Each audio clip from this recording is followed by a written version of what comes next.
And welcome back to the Zone. I'm Brant. I'm a ghost, but I'm also Chris. I'm a ghost. I'm not a ghost. I'm Jay. I'm not a ghost either, and Halloween was last month, Chris. So, but I'm a ghost. Welcome back to Zone 4, episode 440. Zone 4, 440. That's kind of cool. I'm sorry, but it is. It'd be better with Zone 4, 444. It would be. And, well, come back in 5 weeks, and that would be like my favorite show. Yeah, because my lucky number is 4, so it'd be like Zone 4, 4, 4, 4. Yeah, that'd be like my favorite. 4 4s. Come on, people. Let's see. 1, 2, 3, 4. That will be the episode right before Christmas. So that's perfect. That's actually that's your birthday. My birthday. That's his birthday week. Dude. All right. So I guess I just had to say now. I definitely had to be on that for that episode now, because I was wondering last week if I will be able to make it for it. Now that it has to. Now it's going to be episode 444. It has to be. I have to be on it because that's like my number 4 4s. I mean, come on. I have to be on that. And anybody doing math and it's like, that's not right. The reason being is because we are not going to do an episode next week. It's the day after Thanksgiving, so we're going to take the week off. And you can join us back on the 30th. That'll be the next episode that we do for Zone 4. So it worked out perfectly. That's pretty cool. And we'll remind you again at the end of the show. But before we get too far, we should mention we are proud members of the Comics Podcast Network. You can find us on comicspodcasts.com. each and every episode, and check out all kinds of other shows there. You can get past episodes of Comic Frontline on there as well, or not Comic Frontline, Frontline Live. I always do that, man. Don't feel bad. I always do it too. You had me doing it a couple times, saying Comics Frontline Live. Yeah. You had me doing it a couple times. I said that by accident. And then Jay's like, no, we have to be consistent. It's Frontline Live. It's Frontline Live, yeah. What I do is I stop myself in the middle of saying Comics Front. I'm like, Frontline Live. Yeah, exactly. Oh yeah, no, I make sure the title stays the same. The show is the same every week. That's the first. Yeah, that's good. We don't want to go back to Dark Avenger days where it's like 20 early Dark Avenger days, because Ink Live stayed. The last 2 years, Ink Live stayed the same. Yeah, that is true. For the last 2 years, yeah. Even though sometimes we would still refer to it as Dark Avenger Ink Live. Well, it was an abbreviation. I mean, Frontline Frontline Live is too, yeah. But it's it's the title of the show, so it works. It's much cleaner title too. I agree with you, Jay. Comic Frontline Live is a no, it doesn't roll a little bit more of a mouthful. Yeah. So I see Zone 4, just really short. Zone 4. It's good. And it has my favorite number in it. There you go. Yeah. And even though there's only 3 of us, it doesn't matter. It's Zone 4. Tommy's here. Say hi, Tommy. Hey, Tommy. Well, Tommy, but would he be considered a half? 3.5. Zone 4, 3.5. Zone 3.5. Yeah. Because whenever you deal with a kid, they always half it. 2.5 Men was 2.5 Men because of the kid. That's true. Fantastic Four, Franklin Richards had a half on his because he was, the half member of the Fantastic Four. I think Valeria became like 3/4 or something like that. I forget what they did. Like they gave them fractions, but yeah. Well, so children are usually a half. There are 3 dogs here, so does that make up the other half? There's many dogs. There you go. We'll put them right on top of Tommy's shoulders. Right, exactly. So then he'll be as tall as Chris. On top of me, you said? What? What did you say? I didn't hear you. You broke up from me. We were going to stack the dogs on top of Tommy so he'd be as tall as you. You're funny. I like to think that I am, honestly. I thought it was pretty funny. Good to think that you are. I mean, yeah. Good to think that I am. We're having fun already, man. This is awesome. I'm excited. I'm happy. Tommy. Clap along if you feel like a room without a roof. That would be very bad when it rains. That's true. Chris totally did that. I know. You got to bring the sad. Man. He's like, I totally don't understand that statement, so I'm just going to say something that's depressing. It means. Never mind. Anyway. Hey, it fits with our topic, which Brant didn't get the button ready, did he? Did he? I have it. Yeah. Wait. No, back.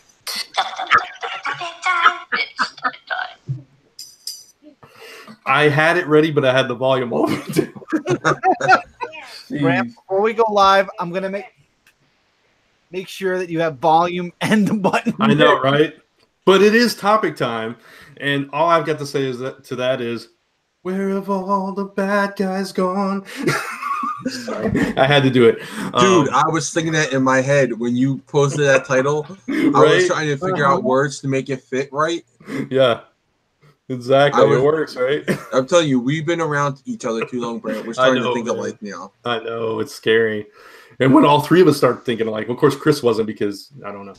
I said I was, excuse me, for the 5th time. Oh, you did? Okay. Well, we're not hearing you. You're cutting out. Hold on. Let me see if I can. Does this make my microphone better? Well, you got to talk after you say that. To make my microphone better, I switched the settings a little bit. Am I louder or is it still meh? No, that's good. Yes, okay, I switched it to only take the front, and I'm sitting in front of it, so maybe now it'll catch me.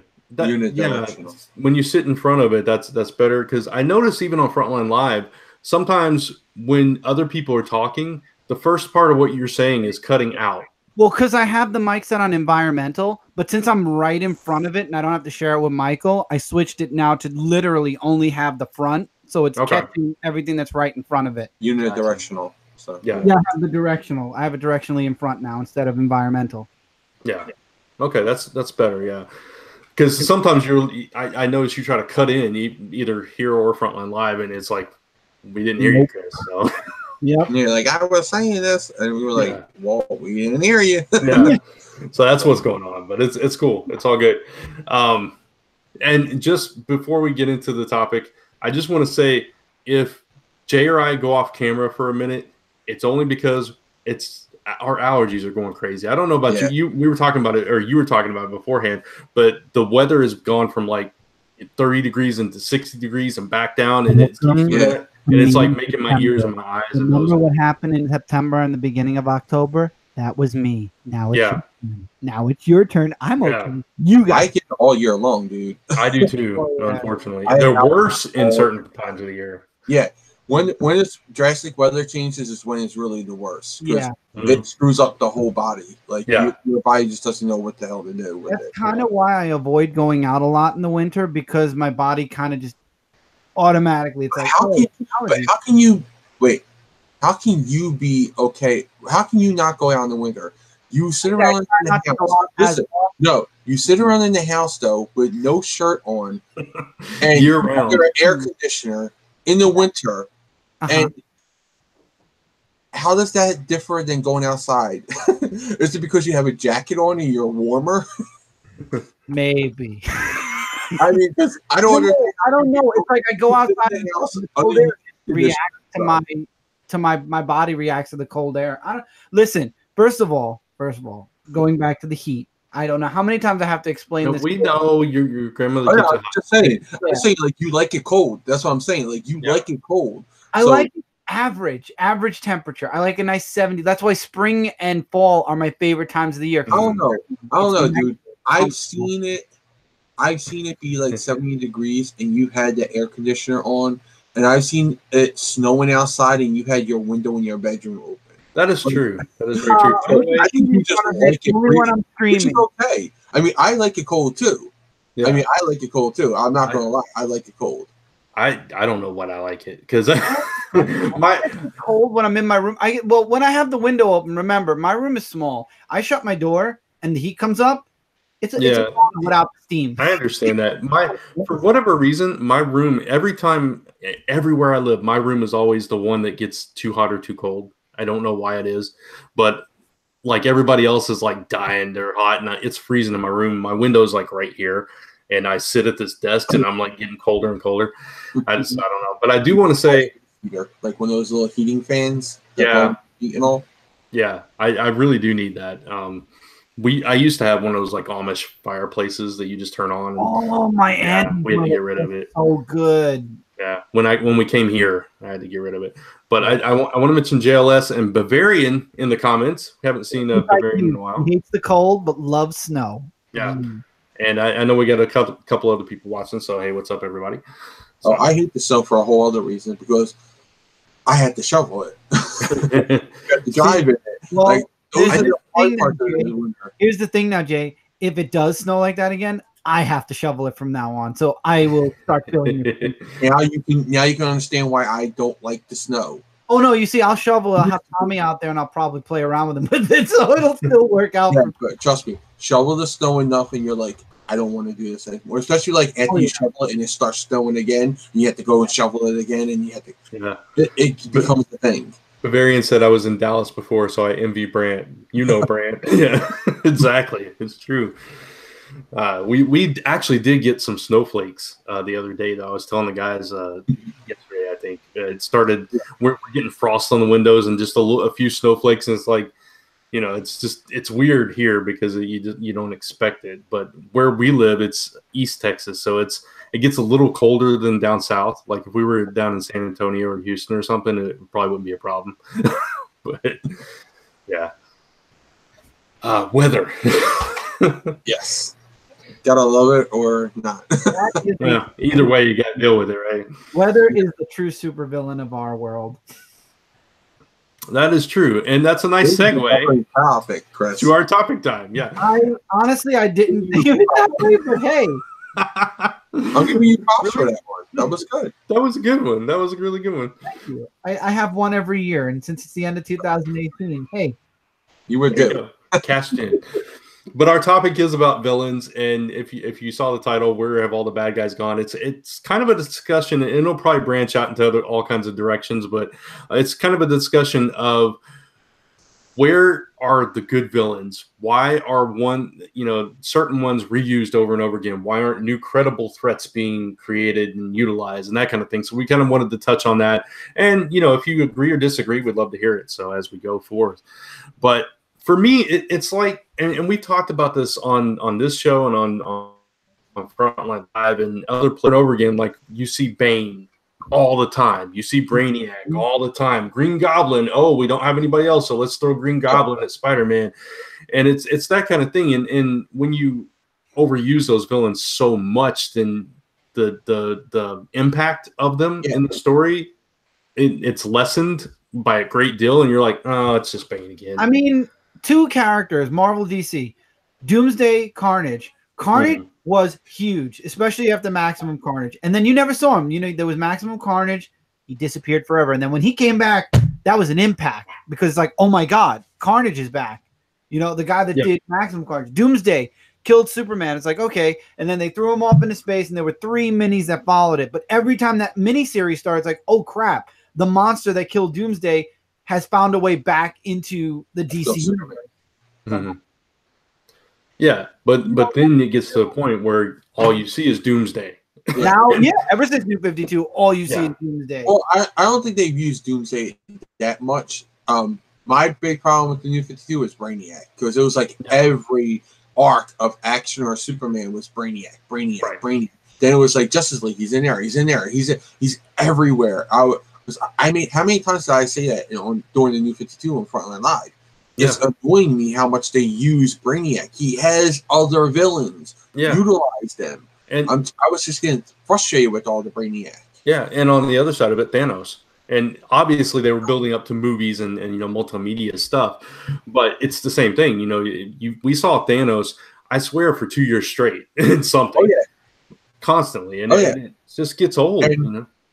Yeah, and go to Marvel, what you were saying is like every time there's a Spider-Man story, you want to be a big story, you throw in the Green Goblin again.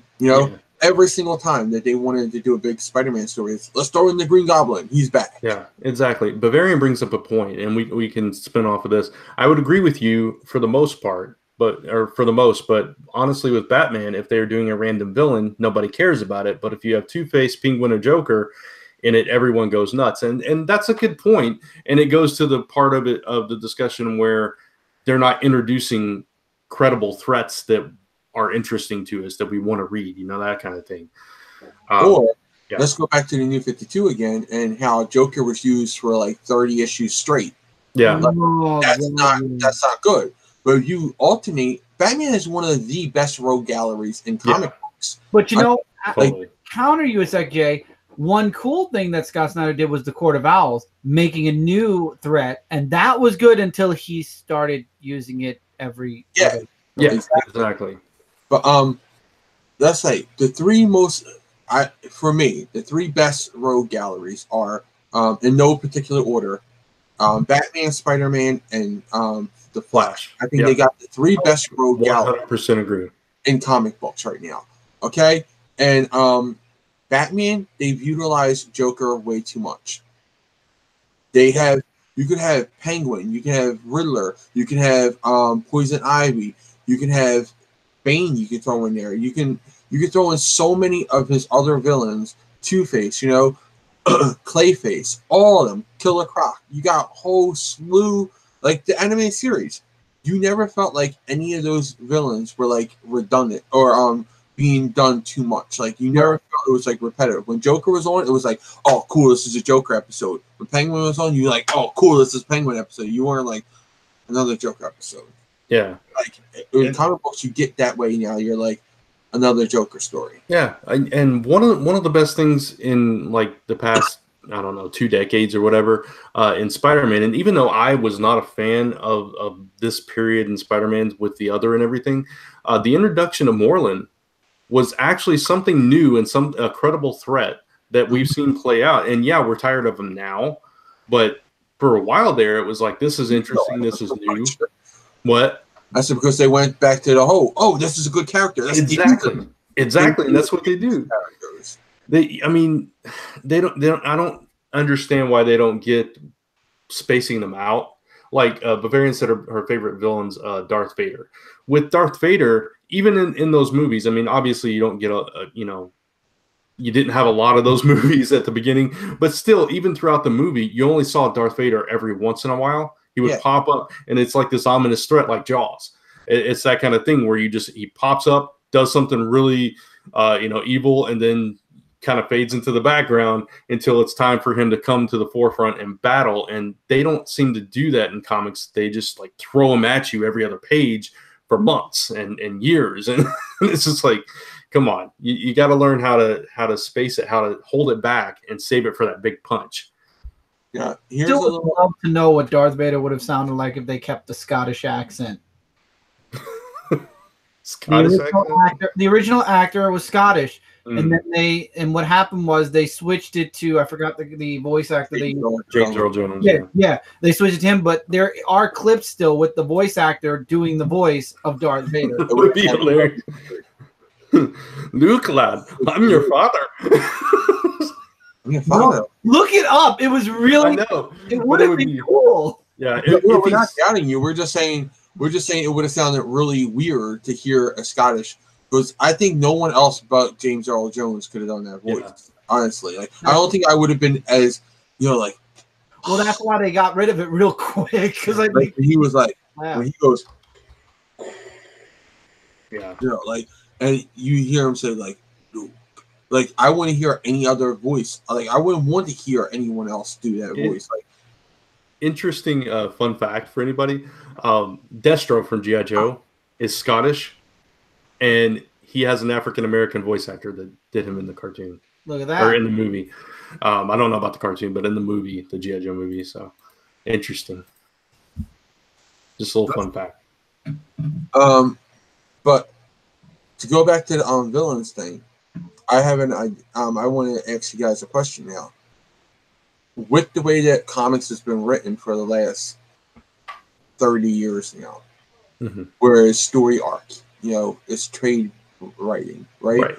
It's every story arc is like 4 to 6 issues. Usually it's like 6 issues, a story arc. Do you think that has a play into the overusage of villains? Because like, say if you have Batman, all right, 6-issue arcs, you only get X amount of books a year. You only get X amount of issues, because especially like say if it's a monthly book, you only get 4 arcs a year. No, 2 arcs a year. 2 arcs, yeah. And Batman would be like 4 arcs a year because he has every other week. Right. So, like, you don't want to like go a whole year or 2 years, 3 years without having Joker in there again. So you make him pop up in the next story arc, but then you neglect all the other villains, you know, because Joker is a prime villain. I think, and I agree with you, Jay, 100%. I think that there should be more one and done stories like they used to do. Honestly, I mean, if they have to raise the amount, shorter arcs too, like, right? Shorter arcs. Like 2 or 3 issue arcs. Yeah, they used to do it. I mean, I still go back if I see an old Batman book from Midtown, I'll grab it, and it's amazing how different Batman was then compared to now, arc length wise. The longest arc length that was the longest for me that I got was when they introduced Tim Drake, when they killed Jason Todd, and No Man's Land, which I still haven't even started yet because that is massively big. And that's back in the 90s. Everything else was 2-3 issues. Even Superman, they did triangle numbers, which I think, Jay, if I'm correct, there were 4 books a month. So I think the triangle numbers made it to like 52. And then not 50. Yeah, there's 52 weeks in a year. So they made it to 52 and then it restarted again. Yeah. I'm both a fan and not a fan of the triangle stuff because I don't care. That was just something that was there. I was like, okay. I like it because we did get more Superman, but at the same time, we got way too much Superman. You know, like it was kind of like even as a Superman fan, I don't want the franchise to be watered down to the point where we're getting lesser stories. Like I'd rather have quality over quantity. Same thing when they did Amazing Spider-Man was shipping 3 times a month. Mm-hmm. Yeah, there for a while, and that was like, and it was when they had the rotating writers, and it was, I mean, that was like the 500s, I guess, and it was the stories, like you said, were just lesser. They were like shorter arcs, which is fine if you want to do that, but the stories were meaningless and just not as good. So that's why I don't really like a lot of double shipping, and I like that DC has pared them down more. And even when they were started to do them, it was only a couple books, and then they even like if it wasn't catching on enough, they didn't wait till like 5 years to do it. They did cut them down pretty fast. Like now we only have a handful of them now. Yeah. So I don't mind that, but I told one Superman book didn't make it. You know, one Superman book could have been bi-weekly. It would have been nice. Bendis can't write it when he's writing 8 other books on top of 2 Superman books. So he's saying get somebody else on it.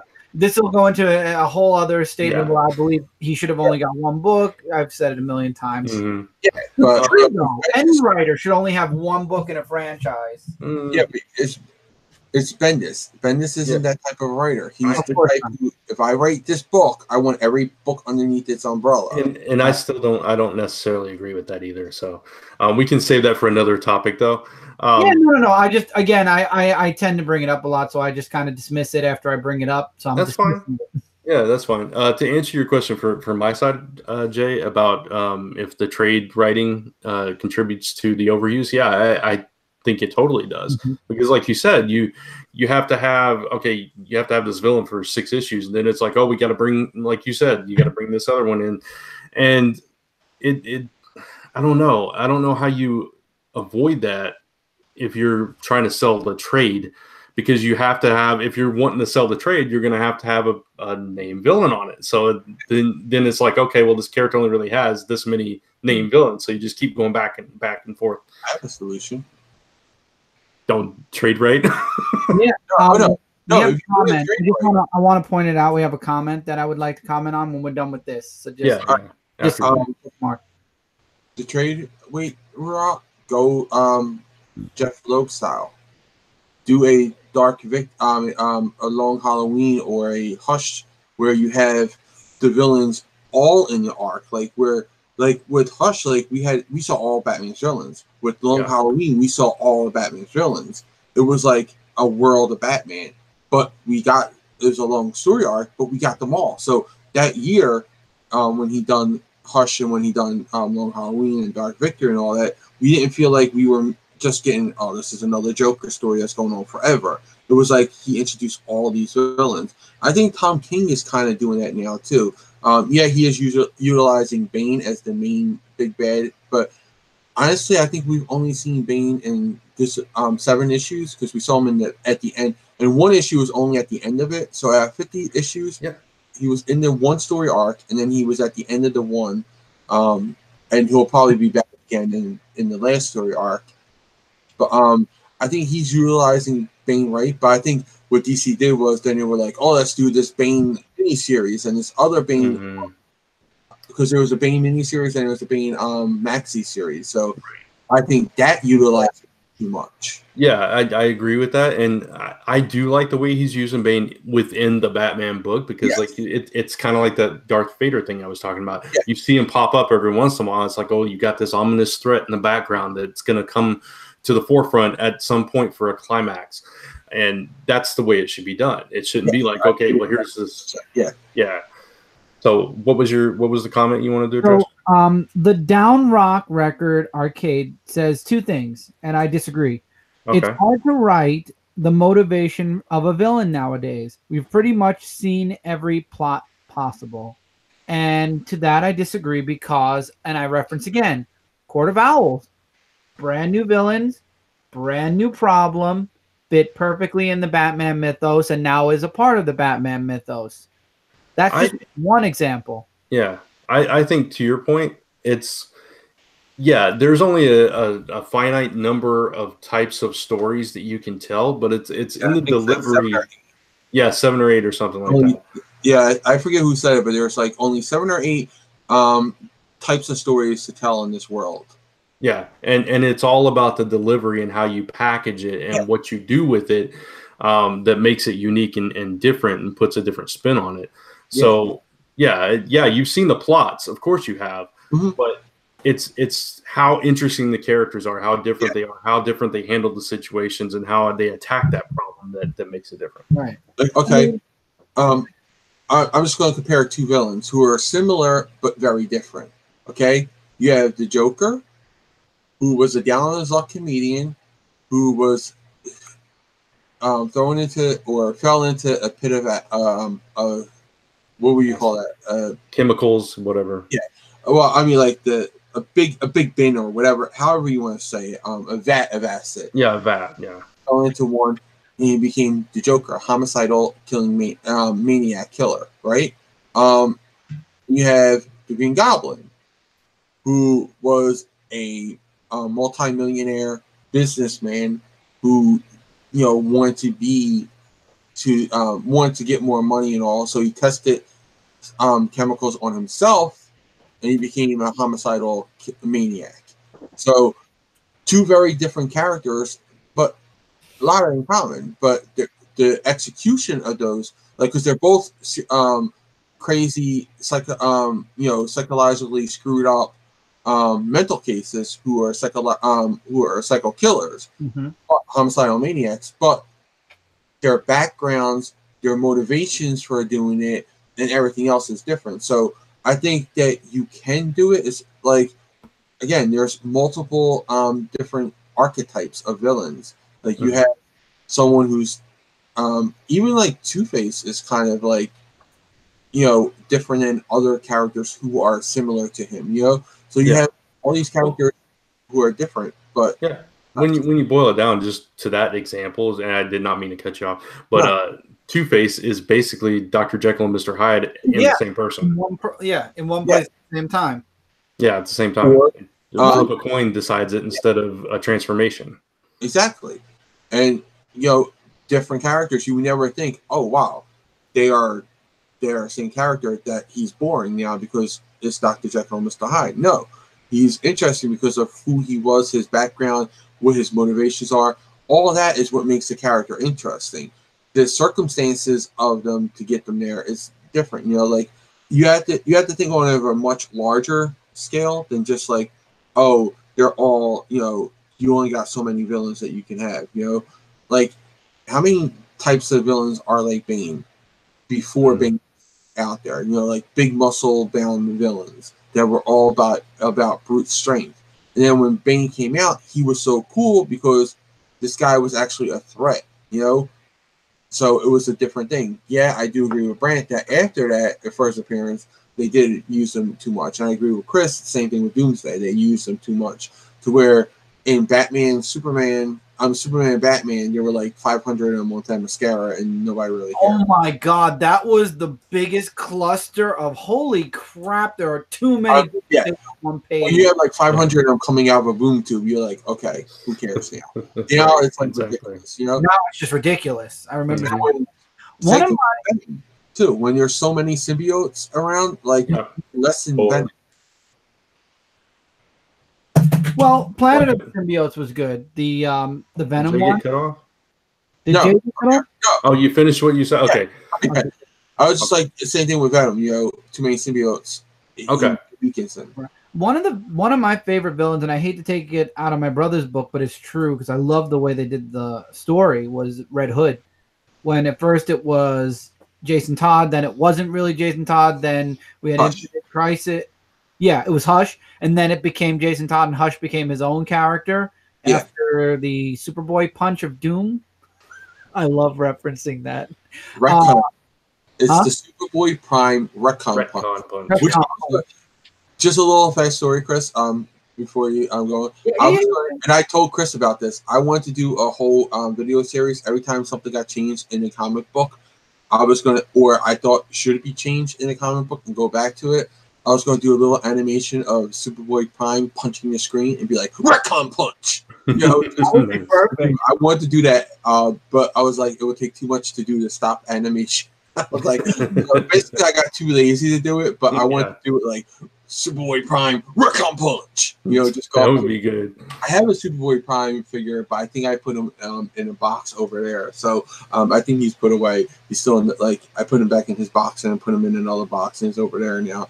But I had the Superboy Prime figure. I just wanted to go Superboy Prime Retcon punch and just go up to the TV, up to the camera, like knock it, and put the cracks in it. Just as a little joke. It was something I told Chris about.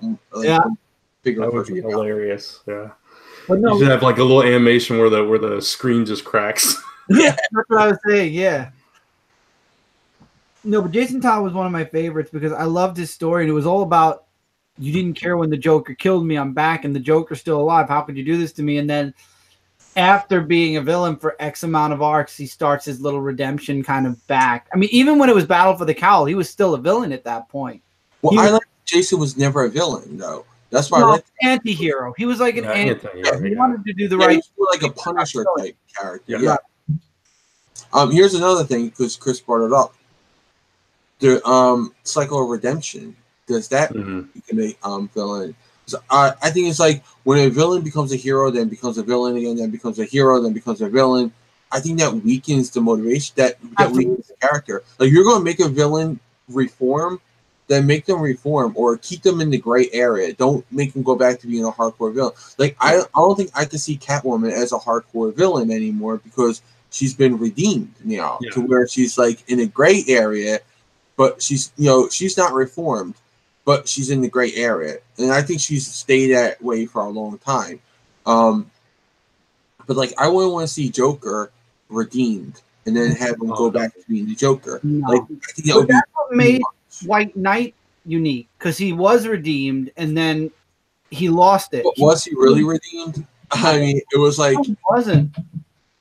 I don't think he was really redeemed because it was a short story arc, and he was underneath the influence of medication and all that. So I don't see that as really redemption. Like, I mean, something like it's kind of like what they're doing with Harley. Is she a hero? Is she a villain? They take you liberties on there where one day she's being hunted as a villain, then the next day she's on the Suicide Squad being a hero. And that's not being an anti-hero or anything. That's just them wanting her to be everywhere and be on everything, that they're watering her down to a point where she lost the appeal that she once had. Yeah, I like what New 52. I'm sorry for interrupting you, Brant.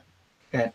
No, I was just gonna say, because I'm going somewhere different. So if you got something that ties to that, go ahead. Really quick, I like what New 52 did with her, that they gave her a little bit more than just, hey, it's Harley Quinn, the Joker's sidekick. She's a villain. They actually tried to redeem her, but at the same time, she was anti-hero, which was cool.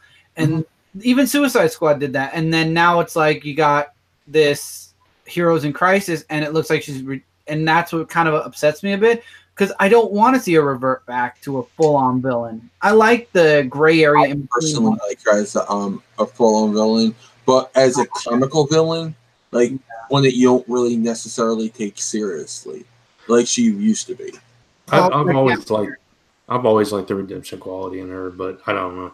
I never really saw her as a full-on villain before. She was always like a henchwoman, and she was always like silly and goofy, you know. So you never really took her fully seriously. Like when Joker killed someone, she was just like saying, you know, like one-liners and stuff like that. She wasn't actually like Joker, where he was like covered in blood and all that. She wasn't like that, you know. She was seen in the background fighting someone like with a big hammer, and like while Joker's out there stabbing someone, and she's out there like just being a joke in the background, you know. So with her, I never really seen her as like a villain. So I never really saw her as being redeemed. I just saw her as being, I don't know. I saw her more as being flip floppy, like where she's just, you know, like the day of the week she just decides what she wants to do. Just want to help or hurt, you know. And I think that weakened her a little. Yeah, in her case, it's like originally it was just she was caught up with the Joker because she idolized him and was in love with him or whatever, and just kind of got caught in the wrong crowd kind of thing. You know, and of course she's a little psycho herself. But what you were saying about Catwoman, you wouldn't want to see her go back to hardcore villain again. And to that point, we saw that done with Black Cat. We saw her like go from that kind of gray area, hero-ish, to just full on crime lord, and it's like, and we didn't like it, and so that's all I was going to say about that. I know, I agree with you in that too, because Black Cat's always like Catwoman. She's always lived in that gray area, you know, where she's kind of playful villain, you know, like sort of like Harley Quinn. I would say too. She's always been in that gray area where she's like the playful villain, you know. But she never did anything that was so wrong where she couldn't be, you know, seen as a villain. You know, like she's never, you know, Black Cat was never like viciously trying to kill someone or, you know, hurt anyone. She was just out to get, you know, what she wanted, you know, like, you know, jewelry and stuff like that. Same thing with Catwoman. I think like putting them and like Joker in the same category, I don't find like that's like putting you know, Punisher and Superman in the same category. No, there are two different archetypes of a hero or two different archetypes of a villain. Like, so I don't know. There's just something about the constant redemption and then, you know, villainification and redemption and vilification that also weakens the character for me too. Because why do I care that this villain is going to be, you know, in the story where he might be killing people if I know by the end of the story arc he's going to be redeeming himself again? Yeah, no, I completely agree. Sorry, I was answering a comment in the. That's all. Yeah, no, I completely agree with that point, but man, I just totally lost my train of thought where I was going with that. But I agree with your comment, Brian. Yeah. Oh yeah. Man, I don't know. It's just like sometimes it feels like, oh, we ran out of villains, so we'll turn a hero into a villain and make that a thing. But you're talking about Gamora. That was stupid. Well, I mean, not her turning evil, but her killing Thanos makes sense. I mean, that was kind of a thing between her and him. That was always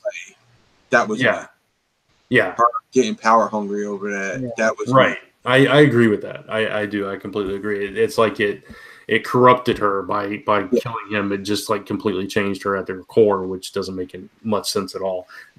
Affect her, sure. You know, give her some nightmares for a while, maybe, but make her into you know, basically Thanos Jr. No. I think they're already Marvel's backtracking on that and bringing her back.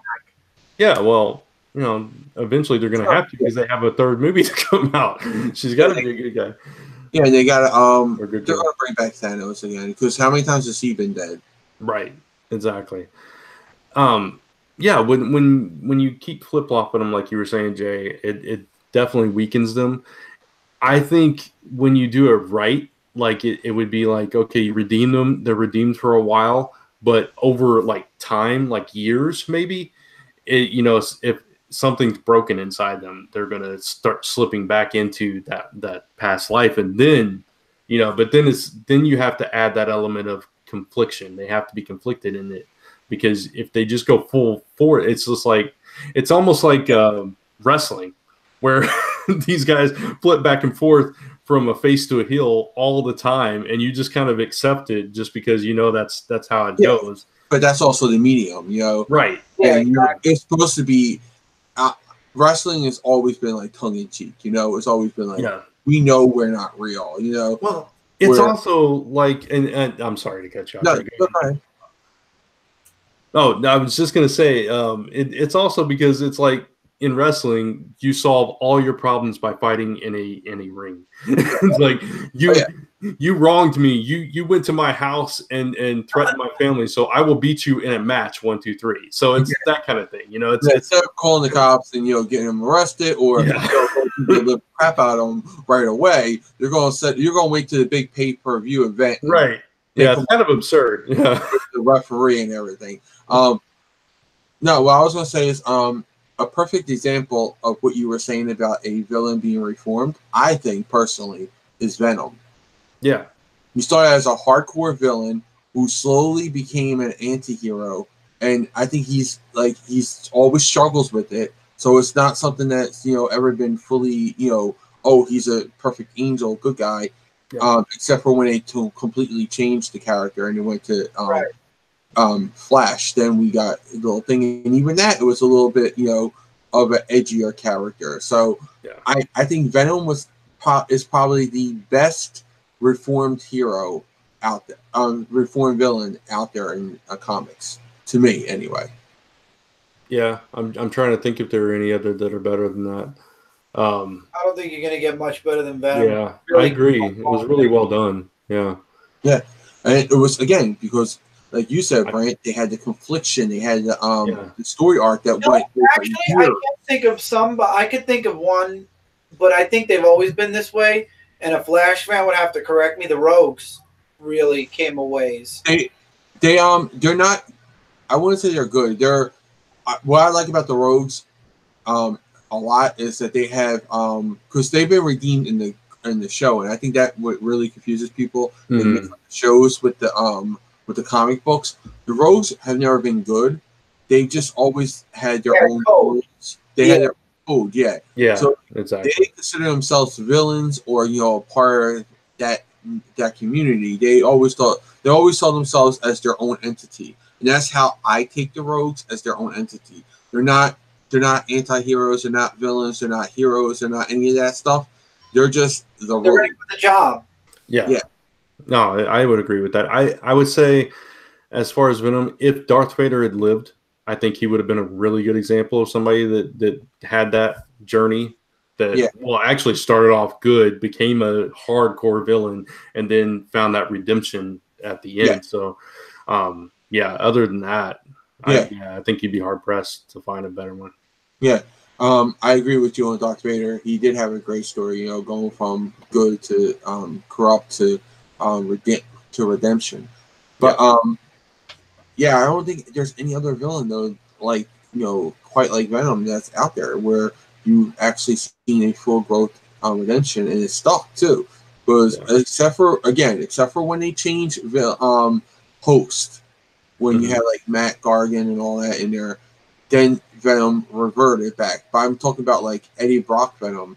He went from being a villain to being an actual hero. Yeah. But it's always been like a darker hero, like an anti-hero type thing. Right. And I think that's like the best example that you're going to get about a villain redemption. Mm-hmm. But going back to like where are all the villains at? I'm going to revisit my Jeff Loeb Hush thing. I think we need more stories like that. Yeah. Show more villains in one story than just like, because if you do 6 issues a month, all right, if you do 1 issue a month, the 6-issue arc is all going to be about one villain. And especially like something like Spider-Man or Batman, where they have like that big villain that people want to see. Like who was it? Bavarian that said, about people want to see like Joker and Penguin and all that. Yeah. Bavarian. Mm-hmm. All right. People do want to see them. Those are the money makers, Right. But at the same time, people don't want to see them all the time. Yeah. So Joker got used so much in New 52 because they would do a story arc with him, and then it would go to do a story arc with someone else. Then they would do a story arc with the Joker. Then it would go back to someone else. Then it would go to the story arc with the Joker. Was 0 year. 0 year felt like it took years to get through. Yeah. Yeah, it's just, I think you need to do something like a Dark Knight, like a Hush, like a Long Halloween, where we get to see it's an ongoing story. You can sell it in trades because they've done it. They sold them in trades, but we got to see a broad. It was like the world of Batman, and that's what I want from a Batman book. Honestly, instead of giving us these and a Spider-Man book too, I want the world of hero here. Like insert name. I want like a world of Superman, a world of Batman, a world of Spider-Man, a world of Captain America. Don't just give me a book where, for 6 issues I'm reading this person. Then when you give me the next arc, it goes back to the next for the next arc. It's why Sinister Six stories were always interesting when it was credible threats coming at you instead of the B team. They're funny, but they're not gonna beat Spider-Man. You know what I mean? Yeah. When you have Doc Ock and Kraven and people like that coming at you, it's different. Doc Ock is on a good journey to becoming an anti-hero / hero. I will say that. Yeah, that's a good one. Yeah, I would say he's in that category of becoming that. But again, he walks that line like a little bit. He's a little bit darker than Venom because he still walks the line of a villain, even though he's pretending to be a hero. I think what makes, for me anyway, Venom the ultimate one is that Venom still is conflicted. You can see that in his head. When we hear his voice, he's conflicted, but he always tries to do the right thing. Doc Ock, I think, is ego-driven, so it's always like tainted. Like even his good intentions are tainted because it's always ego-driven. He wants to be the best. Like it's conceit. So I don't necessarily see him as a villain as much. I mean, as a hero as much as a guy who just wants people to like him because he's the best there is. Yeah, I agree. Tevye asked, "What about Dr. Doom?" Oh, hi Tevye.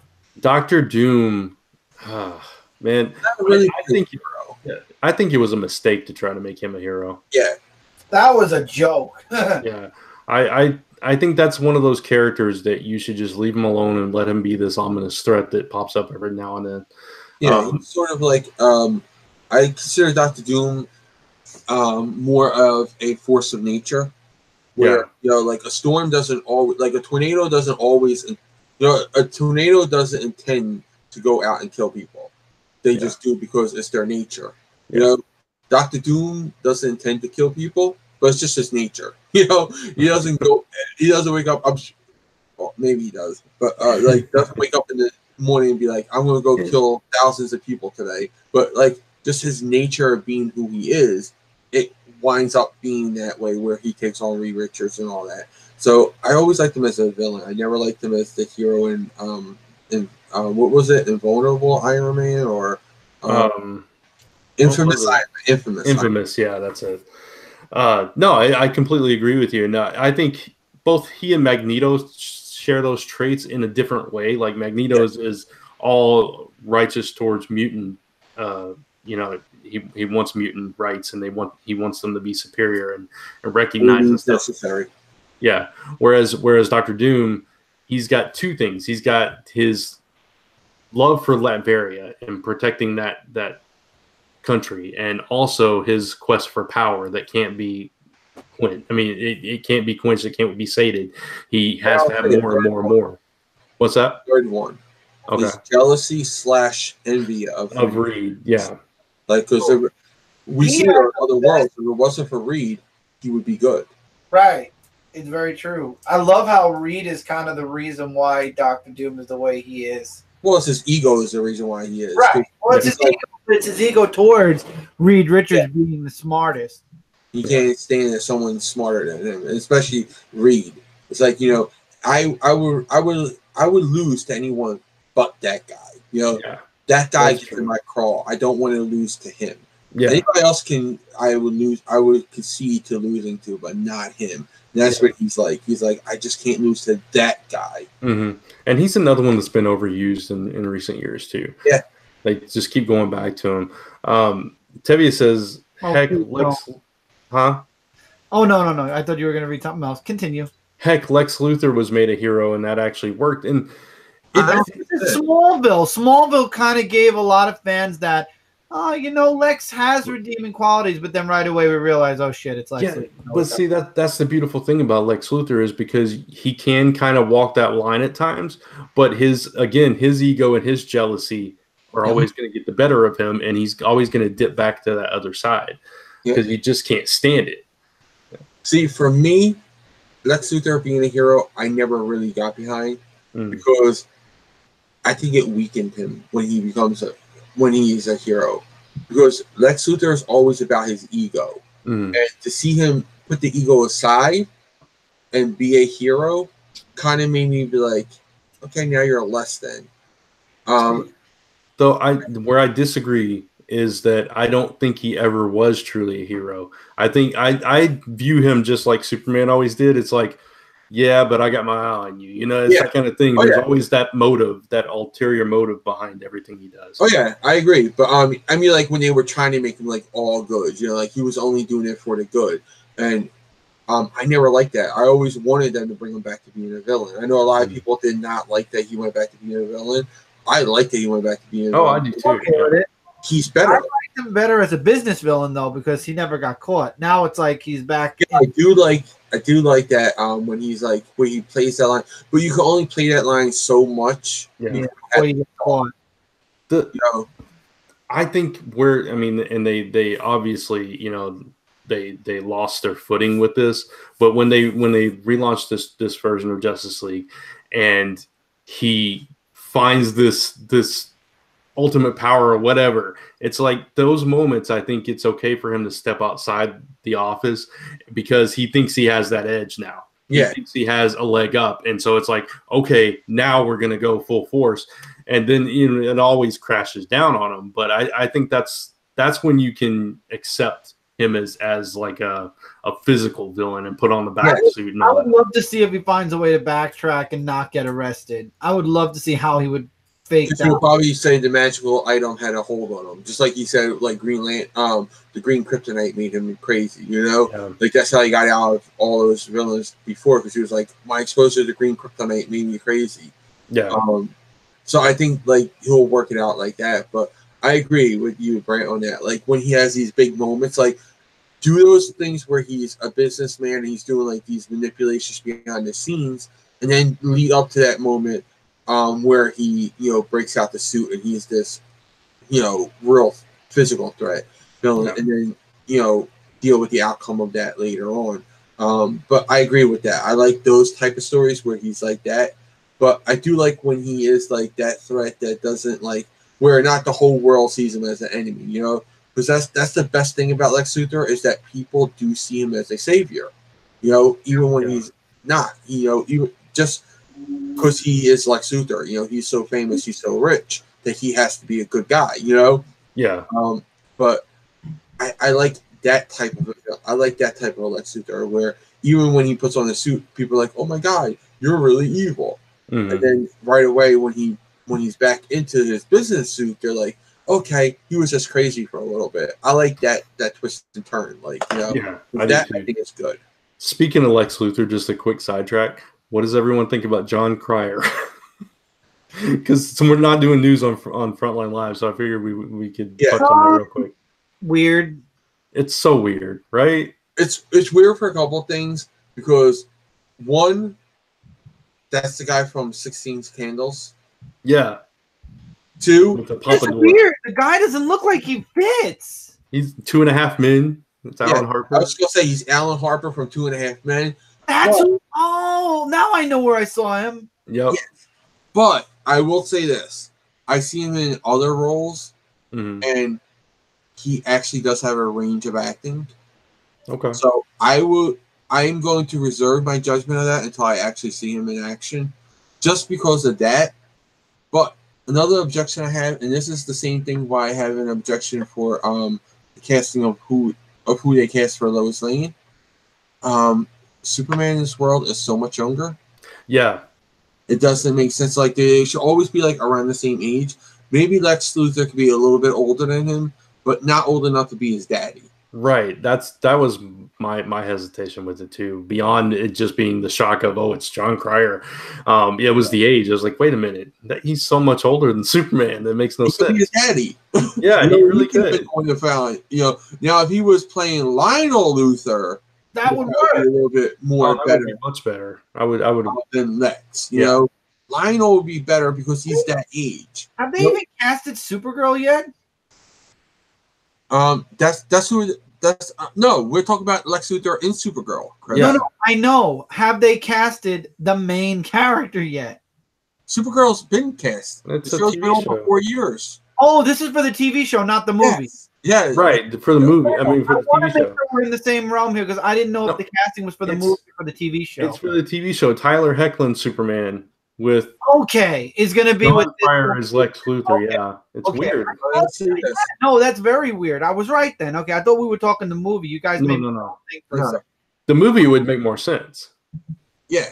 That's why I was saying it was weird, but I was okay with it. But then you're like, no, it's for the TV show. I'm like, what? Yeah, exactly. So it's right. just really odd casting. This is just to put it in perspective, okay?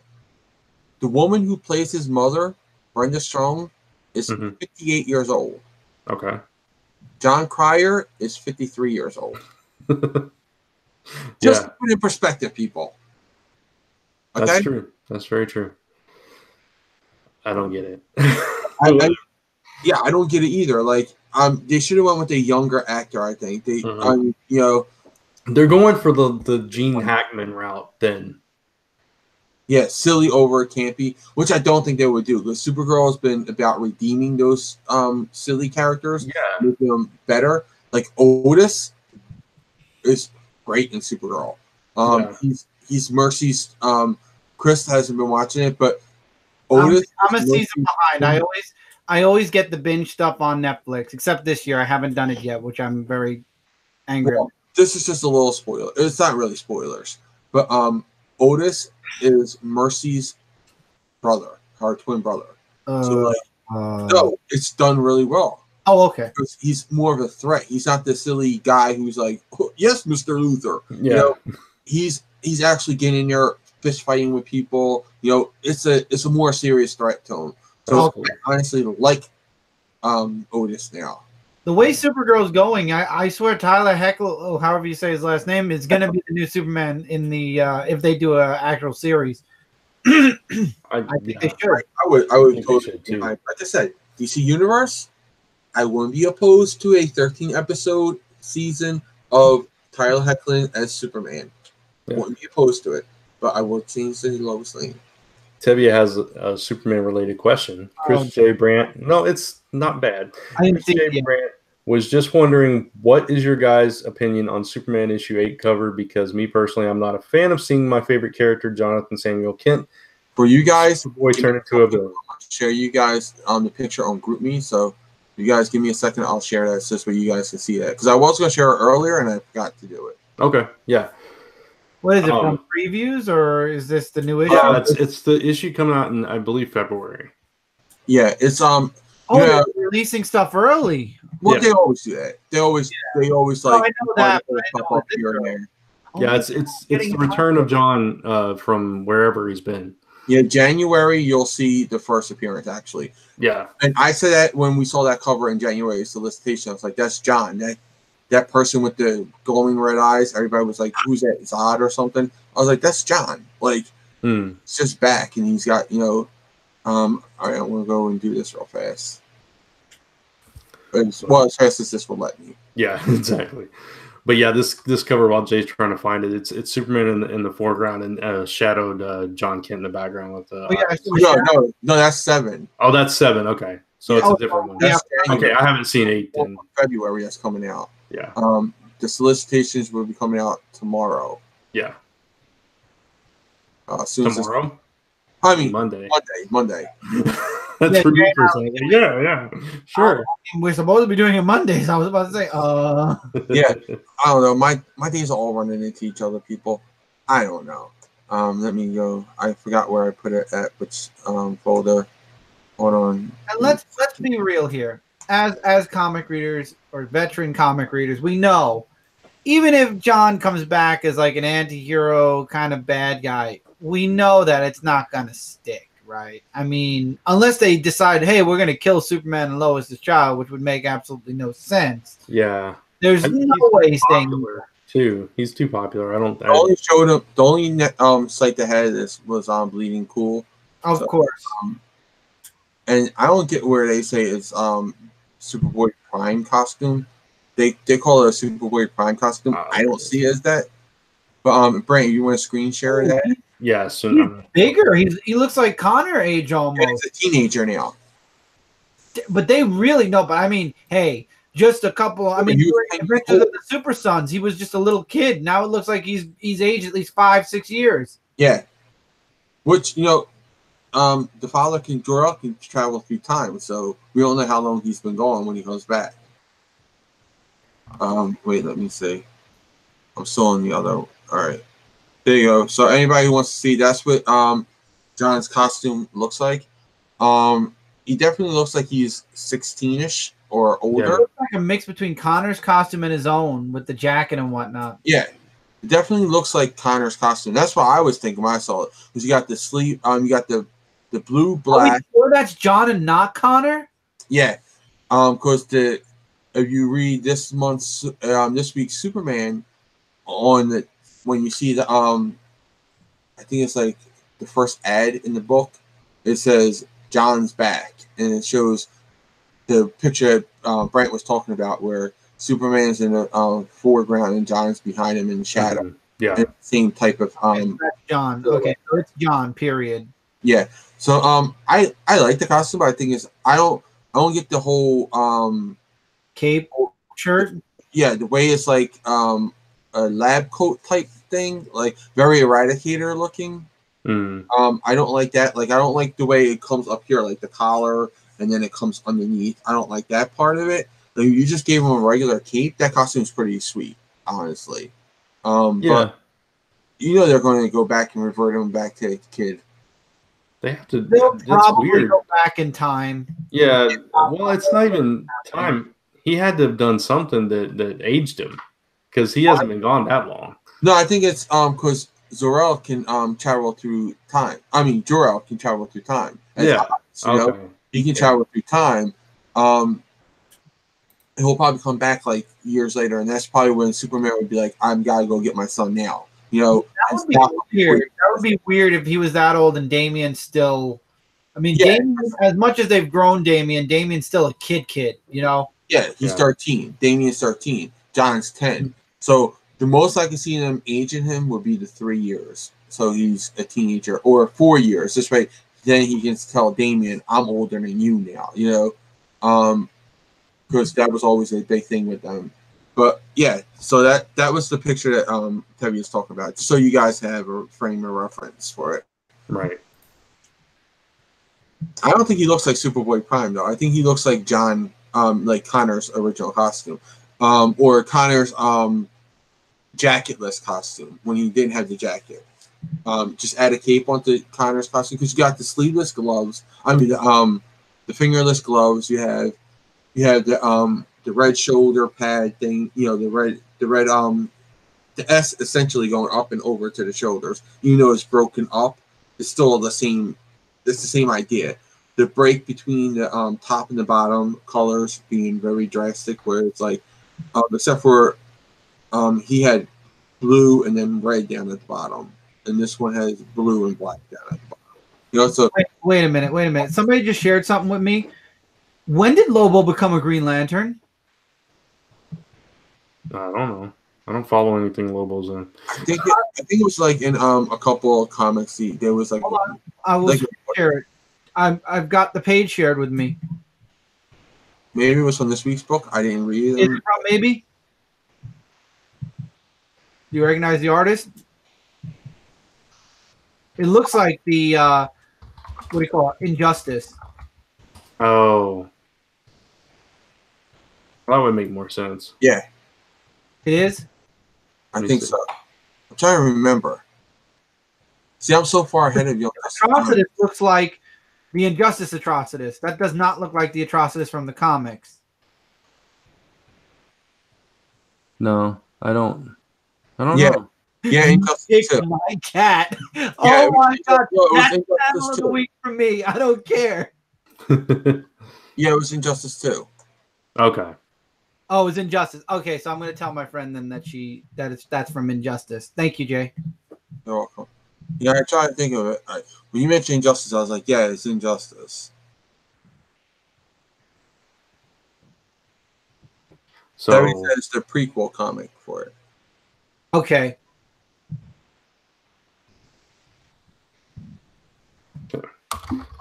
I was trying to find the other cover for Chris because I didn't know if you'd seen it. I've seen nothing. I've seen nothing. I know. See if I can. Very Hogan's Heroes of you, Chris. Screen share. Click that. That's the one with him in the background there. Yeah, and that's textless. And then when they showed it in the ad, you'll see this week's Superman. There's an ad in it, and it says like Superman up on like up at the very top, and then right above Superman's head it says the Return of John Kent, or the Return of John, something like that. I think it's John Kent. I don't know how you're gonna. I don't know how Bendis. I'm not saying nothing. You know what? I'm reserving judgment because we all know they've done these type of stories before, where a character will come back and they're like older and they're damaged, and then they go back and they revert back. Jor-El shouldn't be alive. I'm sorry, but there are certain parents that I'm okay with being alive and certain that I'm not. Jor-El should have died on Christmas. I say that when I first saw when I first saw Oz, I said he's going to be Jor-El, and I don't think he should be Jor-El. I said that way back then. I agree 100%, and I agreed with you back then, and I'm agreeing with you still now that it should not be Jor-El. Even if he was alive, he shouldn't have been a pseudo villain. No, just did not fit. I agree with that. It's no good having Jor-El alive. Why would? And how is this good for the Superman part of the universe? But that goes back to there's no good new villains and all that stuff. But Jor-El was the villain. I know that's what I'm saying. Oh, They had to transform somebody that shouldn't be a villain into a villain because that's that's going to be shock value right there. Mm-hmm. Because there wasn't that idea for some new credible threat that could take that place. They had been described with Rogol-Zar, and it's just not selling for people. And I understand you can't catch lightning in a bottle. Not every character is going to take off. Not every character is going to be a Joker or a Venom or whatever. So, but there's got to be better ways to do that, or take, like, some writers are able to take B and C level villains and make them really great threats, kind of reimagine them a little bit. I know we've seen some in recent memory and they're escaping my mind, but I know we've seen it happen before. Man, somebody help me out. I can't think of one off the top of my head. I'm sorry. I wish I could. I can't. What was it again you're looking for? Like a B or C level villain that somebody has taken and reshaped them and made them like this credible threat that we could get behind. Comic books, not that many. Yeah. But Greg Weisman made Sportsmaster that in the Young Justice cartoon. Yeah, that's true. That is true. Because he was a joke, and then he became actually a good threat in Young Justice cartoon. So that's one that they're going. King Dr. Light. Huh? What? Dr. Light back. I mean, we talked about Dr. Light. Yeah. Christ. Yeah. They really upped him to like Super Mega. Yeah. I would say Tom King sort of done that with Kite Man, but not to a full level yet. You know, Yeah. it's just where he made him less of a joke. Right. But I would say John's done that with a lot of the Flash rogues. Like he made them more more dynamic than what they were before. I would agree with that. Yeah. Yeah. So and I think he's done it with like Green Lantern villains too, like made them more serious threats. Right. Yeah. So I mean, if you can't come up with a really cool concept for a new one that's gonna, blow our minds or whatever, take somebody that's, has some kind of fan base, people know it, are familiar with it, and like reimagine it some way. Make them credible. Do something. Yeah. Yeah. Again, I'm gonna go back to this. I'm gonna keep saying it. Do the Loeb. Take a page from Loeb. Make a book where we see more villains, so this way we get more variety of them. Instead of making us wait, for these story arcs to get over. Like I wouldn't mind seeing like even King. Like I love his writing right now on Batman, but if he did like an epic hushed type story, that would be way better. Like if you can you imagine King writing like a hush type story? Hush is gone. The universe. Remember, Hush is gone. Oh no, I don't mean like Hush. I mean like just like that. I meant the story Hush. Okay. Batman Hush, where it was like that large story which included the whole universe. Of Batman. You got to see all Batman's villains in that one story. It wasn't just all about Hush. It was about his whole villain gallery. Tavia has a question. And he says, speaking of John Superboy, I am just wondering, why would Jor-El turn John Superboy into a monster? We don't know that. The odd effect? Have you not read the Oz effect? We don't know that he is a villain. All we see is a picture, and that picture doesn't even show him as a villain. It just shows him. Superman covers have him in the red eyes. That doesn't mean Superman was a villain. Yeah, and it just shows that he's aggressive and kind of unhinged a little bit. It doesn't necessarily mean he's a villain. Yeah, I mean, Jason he could be like, he could still be that like silly kid, but he's just, when he comes down to business, he gets straight. Like like a lot of people don't like what Jeff Johns did with Connor.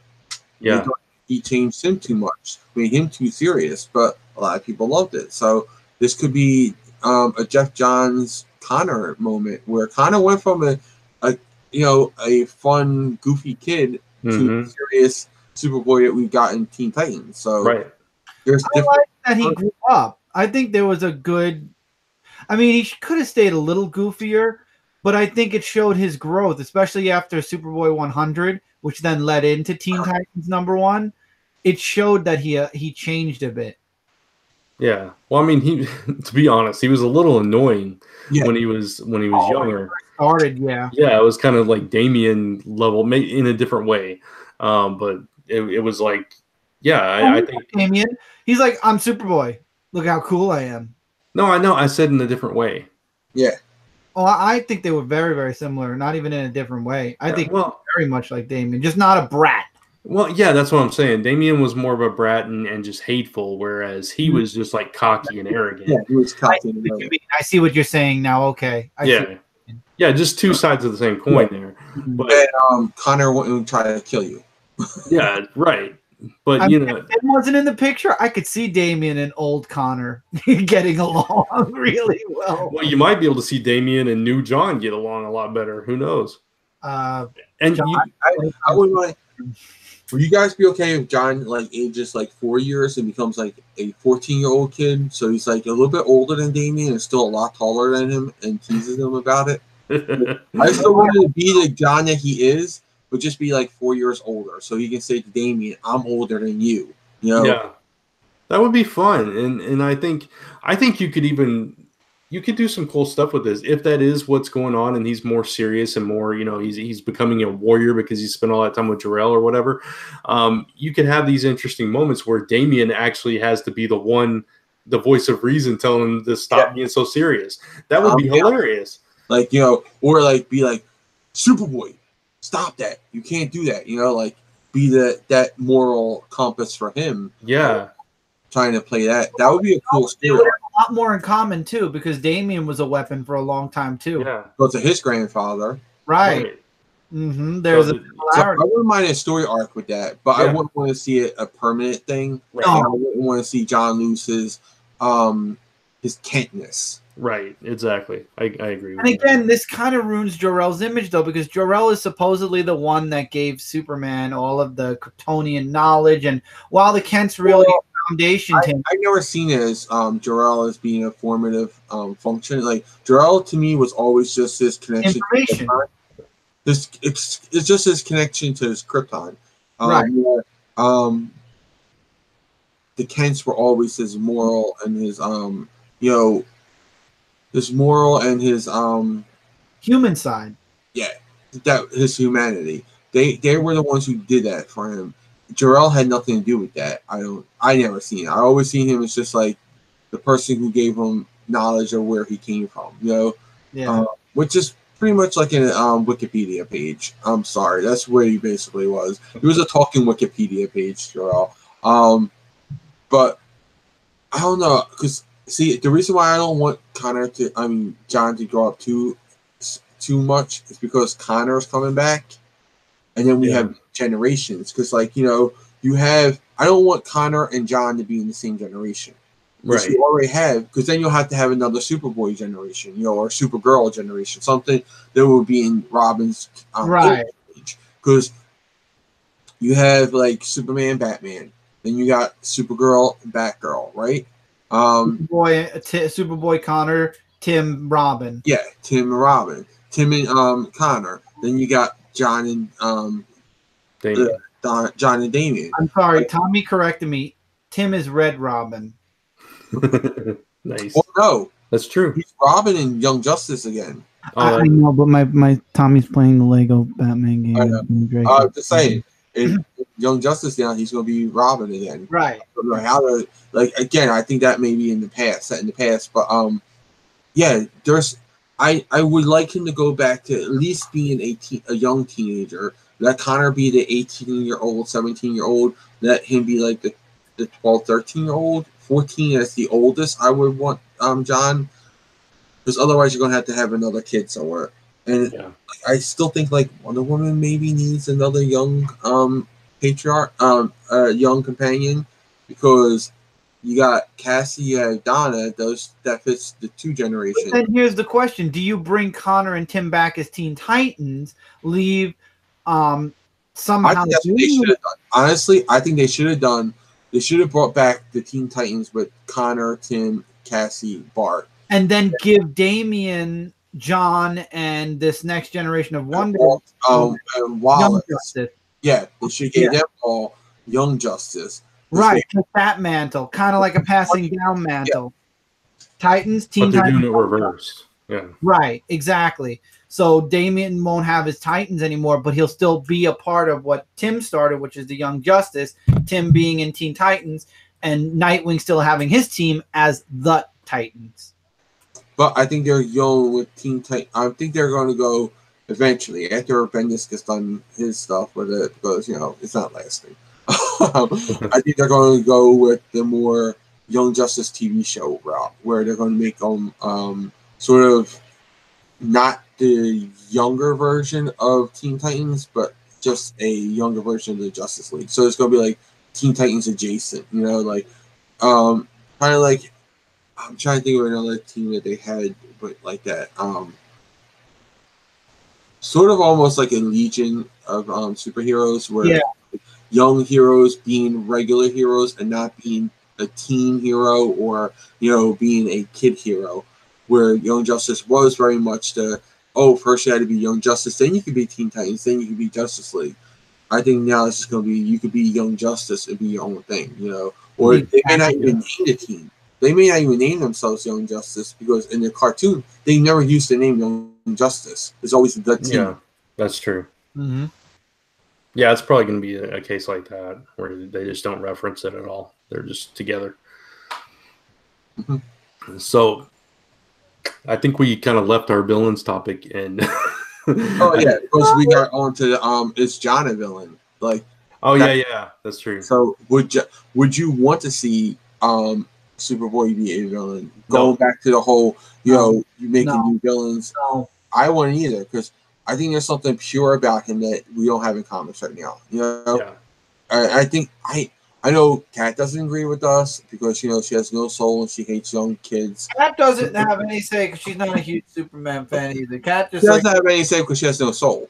It has nothing to do with her fandom. She just has no soul, and she doesn't like kids. She wants everybody to be evil, except for the ways they have to stay good. I just think, we don't have that fun book anymore in comic books. Like when I read Adventures of Super Sons or Super Sons before that, like I read it and I feel like I'm a kid again, and I have a fun book to read. Yeah. It's good to have a book that you don't have to be like, oh, this ties into this event, blah, blah, blah, blah, blah. It's good just to have a book that you can pick up. It's a superhero book that's that's full of fun. There's no other point to it but to have fun.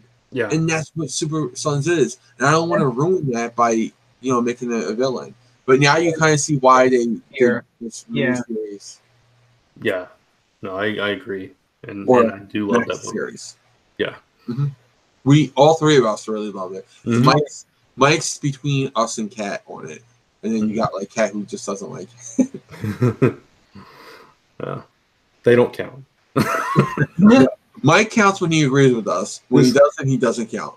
This is Zone 4, not Frontline Live. They don't count.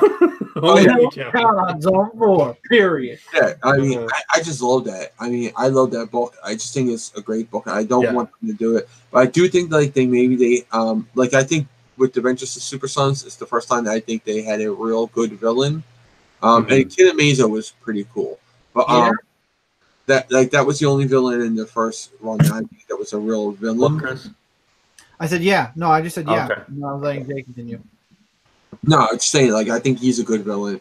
That's another example of a good villain that was newly created, But Kid Amazo? Yeah, Kid Amazo, because they took a next generation villain, but they made him completely different. He was not connected to the original Amazo except for through the Amazo virus, but his powers were different. Like his personality and all was different. So like that's a great way of creating a younger villain. Even Rex Luthor right now, he's an alien who so it's like the antithesis of what Lex Luthor is. It's like all about purity, and I had to be, you had to be from this world and all that.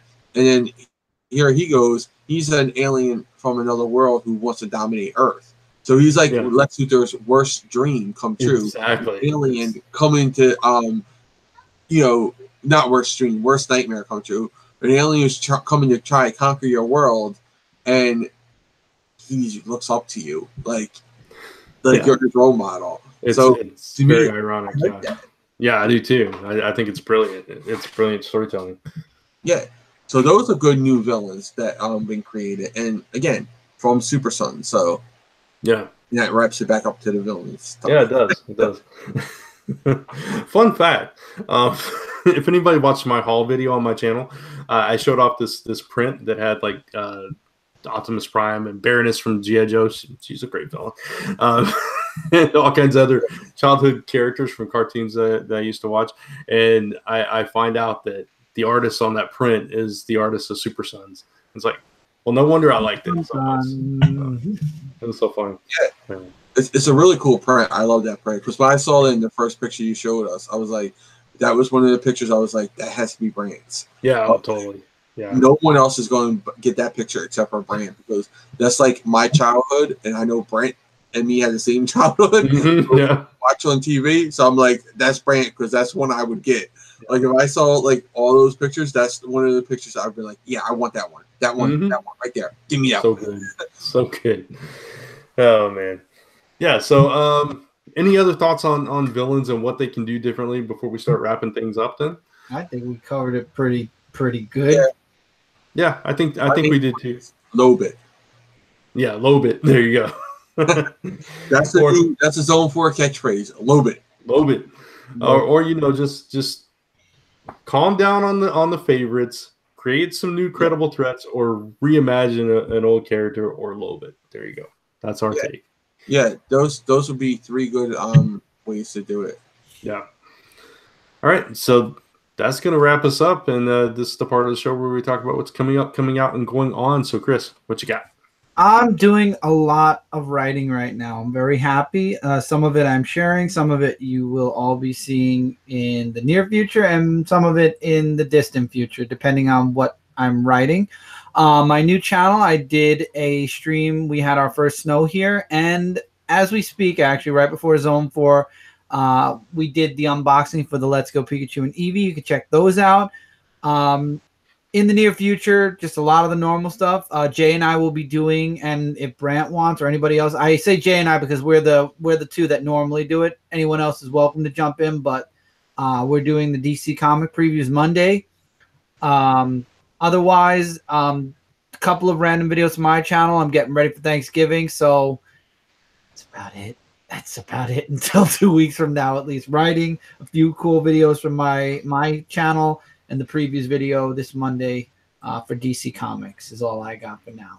And maybe a stream or two on Twitch, but that's it. Cool. Jay? I know I said I was going to do Go Busters 1 through 5 this Saturday, but I decided to skip a Saturday and go next Saturday. So I got a little bit of break from reviewing Power Rangers. So it'll be next Saturday I'll start my Go Busters thing. So this weekend, it'll be Sunday, I'm going to do a Q&J. So that will be Sunday night at 10 o'clock p.m. Eastern Time. Frontline reviews will be up tomorrow on Frontline. So check that out. We got a lot of books coming at you. That's why it's going to be a little bit late on this week. And because of everything going on with the holidays and everything. And then, let's see, Comic Book Club is going to be on Wednesday, November 28th. That's for Batman Dark Victory. So you can read that right now on DC Universe if you have the DC Universe app. Go check that out on DC Universe. And I think that's about it. I don't know when we're going to do. Stay tuned for Frontline Live at 12 o'clock. At 10 o'clock p.m. at 12 o'clock. 12 o'clock, man. You're doing it on your own, man. I'm gonna be there. Mike would kill you. A way different one. Yeah. 10 o'clock p.m. On Tuesdays, every Tuesday night. Check out comicfrontline.com. Follow Comic Frontline on Twitter and all over social media at Comic Frontline. Follow me all over social media at Comic Book Theater, except for Twitter without the R. It's without the R. Cool. That's it. Right. All right. For me, you can check out my channel, Brant Fowler, Monday Musings every Monday, and my Patreon, patreon.com/Brant Fowler, where you will also find Zone 4 Aftermath on Mondays. But I put out a whole bunch of content. I put out my writing, my art, LEP stuff. Today, I just posted a process page of pneumatic cases, so you can get all kinds of stuff like that, early sneak peeks, bloopers when there are some from anything that we do here, via video or podcast or whatever. So you can check that out. Follow me at social media at Brant Fowler. Everything Last Number Press, lastnumberpress.com. Instagram's at Last Number Press. And this week, my topic video was on Firefly, the new Firefly series from Boom Studios. So if you want to check that out and see if it's worth picking up, go check out my topic time video. Not sure what I'm doing next week's on. It'll be on Thanksgiving Day, though, that mine goes up. So it'll be interesting to see what I end up with. I did 4 reviews this week for Frontline Reviews. Very important thing. I am canceling Brant's weekly comic rankings. This week's episode that went up on Tuesday is the last episode of that. So I don't know what I'm going to do in place of that. If I do anything at all, I will keep everybody posted, and I'll repeat this again on Frontline Live if I get a chance. And it seems like there's one other thing that I just had on my mind that just left me. I don't know. I was like, I got something, and it was the topic videos. Oh, yeah. There's Happy Thanksgiving, because there won't be another Zone 4 until after. That is true. Happy Thanksgiving. Tune into Zone 4 Aftermath on Monday. If you are a patron, you can go check out the Patreon and become a patron to get access to that. We are going to be talking about villains that we're thankful for and giving some indie suggestions. So it's going to be a fun episode. Go check it out. And all the past episodes are up there as well. And yeah, no Zone 4 next week. That's it. So Chris, read us out.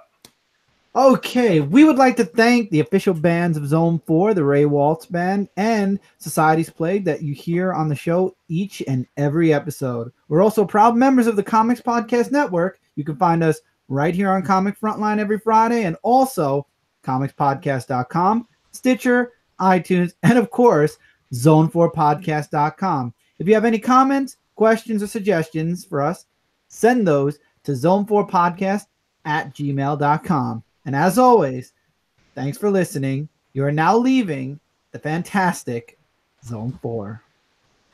Night, everybody. That's the first reading he's done. He didn't do a joke during the closing. I know.